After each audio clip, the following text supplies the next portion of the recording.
Hello viewers, ಇವತ್ತಿನ recipe ಕಳಲೆ ಗೊಜ್ಜು ಹೇಗೆ ಮಾಡೋದು ನಾನು ತೋರಿಸ್ತಾ ಇದ್ದೀನಿ. ಬಿದಿರು ಕಳಲೆ ಗೊಜ್ಜು ಇದು. ಬಿದಿರು ಮೇಳೆಗಳಲ್ಲಿ ಎಳೆ ಬಿದಿರು ಬಿಟ್ಟಿರುತ್ತಲ್ಲ, ಅದನ್ನು ಕಟ್ ಮಾಡಿ ಈ ಥರ ನೀರಲ್ಲಿ ಹಾಕಿಟ್ಟಿದ್ದೀನಿ. ಒಂದು 2 ದಿನಗಳ ಕಾಲ ನೀರಲ್ಲಿ ಹಾಕಿಡಬೇಕು.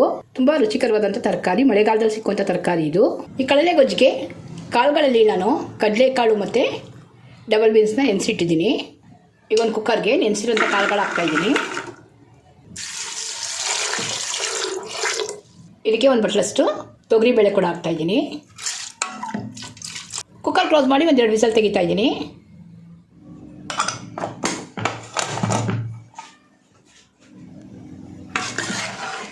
ಎರಡು ವಿಸಲ್ ಬಂದಿದೆ. ಈಗ ಇದಕ್ಕೇ ಕಳಲೆ ಹಾಕ್ತಾಯಿದ್ದೀನಿ.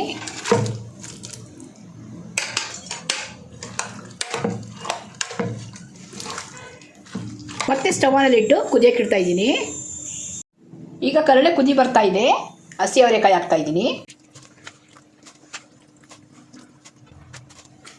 ಅರಿಶಿಣ, ಉಪ್ಪು ಕೂಡ ಹಾಕಿದ್ದೀನಿ.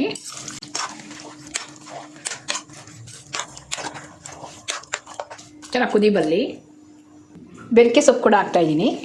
ನಮ್ಮ ಕಂಪನಿಯಲ್ಲಿ ಯಾವ ಸೊಪ್ಪು ಸಿಕ್ಕಿತ್ತೋ ಅದನ್ನು ಹಾಕ್ತಾಯಿದ್ದೀನಿ. ಯಾವ ಸೊಪ್ಪು ಸಿಗುತ್ತೆ ಅದನ್ನು ಹಾಕ್ಕೊಳ್ಬೋದು, ಇಂಥ ಸೊಪ್ಪೆ ಹಾಕಬೇಕು ಅಂತೇನಿಲ್ಲ.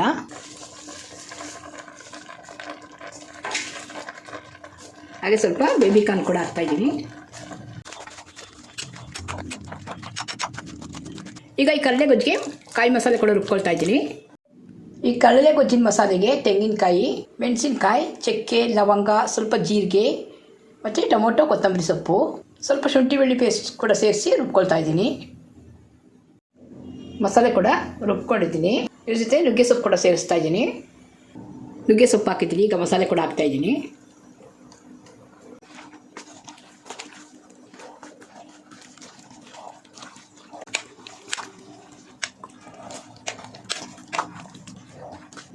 ನೀರು ಕೂಡ ಹಾಕ್ತಾಯಿದ್ದೀನಿ ಸ್ವಲ್ಪ.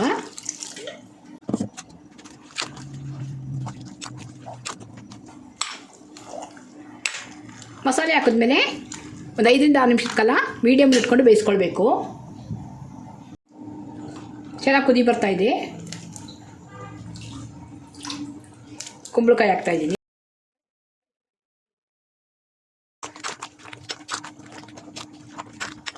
ಈ ಕಡಲೆ ಗೊಜ್ಜಿಗೆ ನಿಮ್ಗೆ ಇಷ್ಟ ಆಗಿರೋಂಥ ಯಾವ ತರಕಾರಿನಾದರೂ ಯಾವ ಸೊಪ್ಪನ್ನಾದರೂ ಹಾಕ್ಕೊಳ್ಬೋದು. ಚೆನ್ನಾಗಿ ಬೇಯಿಸ್ಕೊಳ್ಬೇಕು ಒಂದು 5ರಿಂದ 6 ನಿಮಿಷದ ಕಾಲ. ಕುಂಬಳಕಾಯಿ ಕೂಡ ಚೆನ್ನಾಗಿ ಬೆಂದಿದೆ. ಈಗ ಸ್ಟವ್ ಆಫ್ ಮಾಡಿ ಒಗ್ಗರಣೆ ಸೇರಿಸ್ತಾ ಇದ್ದೀನಿ.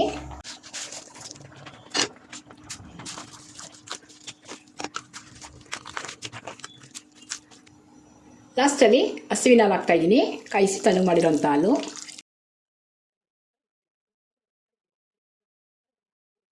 ವರ್ಷಕ್ಕೊಂದ್ಸರಿ ಆದರೂ ಈ ಕಳಲೆ ಗೊಜ್ಜು ಮಾಡಿ ತಿನ್ನಬೇಕು. ಮಳೆಗಾಲದಲ್ಲಿ ಮಾತ್ರ ಸಿಕ್ಕುವಂಥ ಕಳಲೆ ಇದು.